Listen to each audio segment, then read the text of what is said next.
Square has not been doing so hot lately because of they're too focused on other bullshit, right? They were creating too many things no one really cared about. Now, Final Fantasy 16 is a good game that you will play once. Final Fantasy 14 has a lot of issues with the most recent expansion. The last time I played Final Fantasy 14 was Endwalker. I was able to beat Endwalker, and I did play Intergrade. I did play Remake, and I played Rebirth. And I'm super hyped for. I'm pretty sure it's gonna be called Reunion, but it doesn't really matter. But Square is basically completely changing everything out. Comes to us from Nintendo Life. Square Enix details plan to reboot and awaken its business with focus on quality over quantity. Square has been such a hit and miss for the past, I would say, 10 years now. If you think about it, Final Fantasy 15 was really convoluted. It was production hell. A lot of shit that Nomura was working on didn't really pan out, so they have to make a bunch of like episode Gladius, episode Ignis, and it was overall the game was good, but it was just such a shitty release, and not a lot of people really enjoyed it. Now with Remake, Remake was really good. I enjoyed Remake. I played Remake multiple times. I played Intergrade multiple times with Intermission with Yuffie, and I've only beaten Rebirth once because that game is really long, over 100 hours worth of content for Rebirth if you want to get everything done. But Rebirth didn't do and sell as well compared to what Square actually wanted, right? It was supposed to be their huge release that everyone really liked, but it didn't do as well as it should have. Now, I'm not sure if that's going to bode well for part 3, but I'm glad they're doing this. It's because Square has been inundated with a lot of activist people that works in their company. There's a reason why you got the ethics department shrinking Tifa's boobs.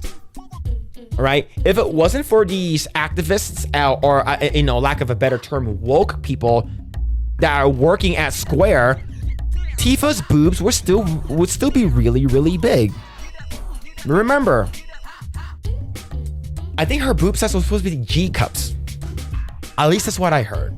All right, so Square has released its financial results for fiscal year 2025, detailing a rather middling performance for the company with a distinct lack of major releases. The good news is that the HD digital entertainment sub-segment turned a profit, but only because a combination of lower development and marketing costs mixed with higher than expected sales of Dragon Quest III HD 2D Remake effectively outweighed the higher net sales of the previous year. So in short, Dragon Quest saved the day.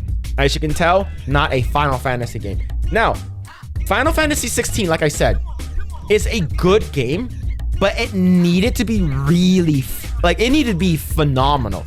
It needed to be a game of the year contender, but it wasn't.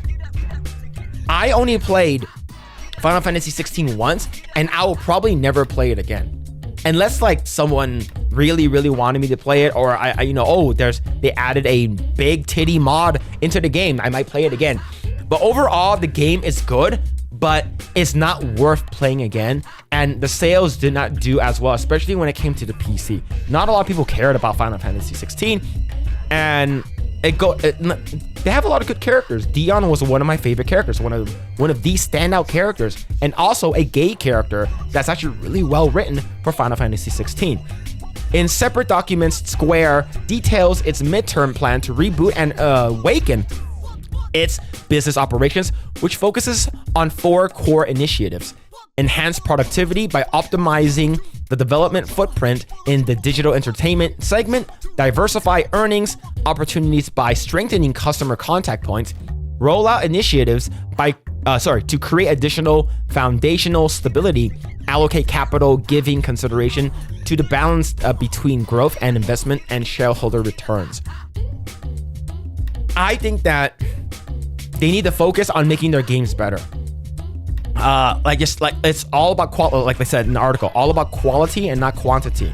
I think coming out with a bunch of other smaller games, like I think Dragon Quest has a huge niche fan base, but it's niche. It's not like a huge thing where everyone loves playing it, right? You get the normies playing it. Dragon Quest is very, very niche, and I think that's the only reason why it saved it, is because if Dragon Quest was, I guess you would say, easy for normies to get a hold of and easy for normies to actually play, I think that game would have gotten a lot of, I guess you would say, people who are tourists and people who don't really play JRPGs into it, and they will end up changing the game eventually, right? I think that's the, they already did some changes, censoring some of the characters and stuff like that, but it doesn't really matter because that ultimately that game did save Square. The biggest takeaway in terms of games is that Square is once again reinforcing its plans to focus on multi-platform titles and optimize its development structure to significantly reduce costs. So we know, of course, it's planning its Final Fantasy VII Remake Integrate release on the Switch later this year, which was previously exclusive for PS4 and PS5 and PC. And I believe that the PS4 version is basically going to be the version that we're getting for Integrate on Switch. Now, if you guys don't remember, Final Fantasy used to be a Nintendo console only game. But Nintendo was like, we want to make cartridge games for Nintendo 64. And Square was like, our game is way too big and it's way too expensive to have multiple cartridges. So Nintendo was like, well, if you can't put your game into a cartridge, then we're not going to have your game. So that's when Square, during that time, Squaresoft basically turned to discs and basically left Nintendo, not altogether, but basically their core lineups, like Final Fantasy, basically was not on Nintendo. I'm not sure what the last Nintendo, I would say, Final Fantasy game was. I think it might have been 6. But like if you're talking about like tactics, those don't really count. I'm talking about the main line. It's also keen to focus more on quality over quantity, with a view to release major titles in key franchises on a steady basis. Unfortunately, this likely means that smaller, more experimental titles may fall by the wayside in years to come. Elsewhere, Square notes that it plans to improve productivity within its Japanese studios via the use of AI. So, if you guys don't know, Square has been using AI for quite some time. I would say since Remake. So when did Remake come out, right? 2019? Maybe 2020? I forgot when Remake came out. I think it might have been 2020. I forgot already. But they already use AI lip syncing. So whenever you're not using like cinematic shots or anything like that, or like high res like pre-rendered CGI scenes, when the character's just walking around and the characters are just talking, those are all done using AI lip sync. And it's not, people don't really care about that. It's because it's AI lip sync, and it saves time. But some people don't like that though. People are actually vehemently against AI. But it does not elaborate on exactly what this entails. It's also implementing new HR initiatives. If you're implementing new HR initiatives, completely remove and disband the ethics department. Guaranteed you'll have bigger tits and bigger asses, and you'll have better costumes for your cool characters. I believe I think Final Fantasy VII, I think it's called like First Soldier, I forgot. It's like the mobile game. I had a lot of costumes for Cloud, Tifa, and Aerith, and they were all really hot. And we don't get too many of those in the actual core games, including the introduction of bonus funds directly linked to the company performance. Finally, it's looking like is to optimize its overseas operations and promote more intra-group collaboration. Get rid of a lot of the US stuff. It's garbage. As a result of these changes, the company is looking to achieve a consolidated operating profit margin of 15% in the fiscal year ending 31st of March 2027. Going back to Final Fantasy, so I'm assuming this is probably when Reunion is going to come out. I think here's what I'm thinking for a Reunion for part 3. I think Reunion will probably get announced at the Game Awards, and you have about a year and a half for them to release it, right? Because if you already know, Kitase, Hamaguchi, and Nomura, they've been working constantly back to back after each release. So this game is already in the works, and but the thing is, the last part of the game is going to be really huge, just because you're not just talking about, you know, disc by disc by disc. You're talking about everything that's after what's called the City of the Ancients. So you're gonna have Clouds, Comatose. You're gonna have the fucking High Wind. You're gonna have many, like you're gonna have the fucking Crater. You're gonna have everything, and you're gonna have to fight Safer Sephiroth, and you're gonna have access to Sid and Vincent. And I guarantee you, they're also gonna be including a DLC, probably for Vincent coming up, right? I'm pretty sure a lot of people are interested. I'm not sure if they're gonna do like Dirge Cerberus like remaster or anything like that, but yeah, I think that probably the spring of 2027 or summer of 2027. That's when we're going to be getting Final Fantasy Part 3 for Remake. Going back to Final Fantasy VII Remake, integrate a recent creator's voice video implied that both Final Fantasy VII Rebirth and as of yet untitled third entry would also... What? Whoa. Wait, we're getting Rebirth and Part 3, I'm pretty sure it's going to be called Reunion, for the Switch too? Holy shit, man. That hopefully it's like super optimized, because that would be huge. Playing this, like imagine like going on an 18-hour flight to like, I don't know, Thailand or some shit like that, right? Or like, I don't know, Philippines, and you're playing Final Fantasy. That's really fucking cool, man.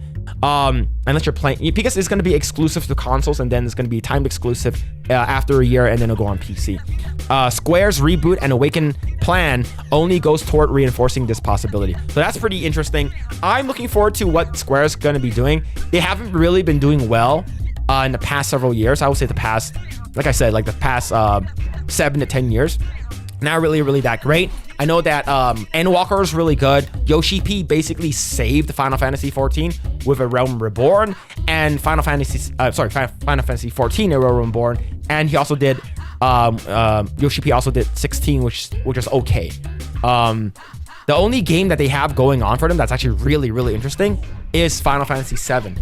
And like I'm not sure if they're gonna do more like HD remasters of Dragon Quest. Or, you know, I heard there was a debunked rumor that they are working on a Chrono Trigger remake. Now, if that is the case, it could be really cool, and it could be like in memory of Akira Toriyama. But I fucking love Chrono Trigger.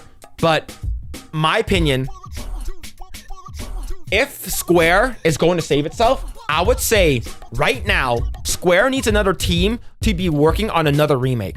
I would so fucking love for Square to either make Final Fantasy VI Remake or Chrono Trigger Remake, but I don't think that's going to happen.